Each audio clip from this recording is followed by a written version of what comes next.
2008 সালের পর আজ পর্যন্ত কোনো আইপিএল ট্রফি জিততে পারেনি বেঙ্গালুরু, কিন্তু এবার সেই সুযোগটা তাদের সামনে। এবারে তারা দুর্দান্ত ফর্মে আছে এবং ইতিহাসও তাদের পক্ষে।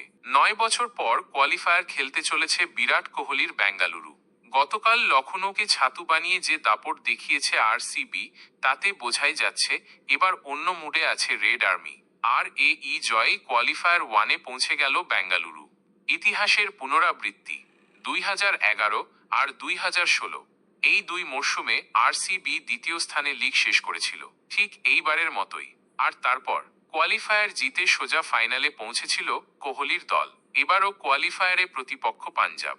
এবারের আরসিবি দল অন্যরকম। এবার কি সেই পুরনো ইতিহাস আবার সত্যি হতে চলেছে?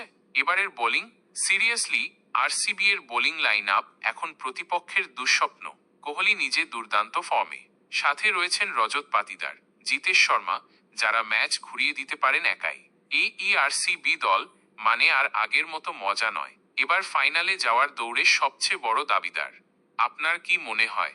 তাহলে প্রশ্ন একটাই, কি এবারও ইতিহাসের পুনরাবৃত্তি হবে? কোয়ালিফায়ার মানেই কি ফাইনাল নিশ্চিত? আপনার কি মনে হয় নিচে কমেন্ট করে জানান।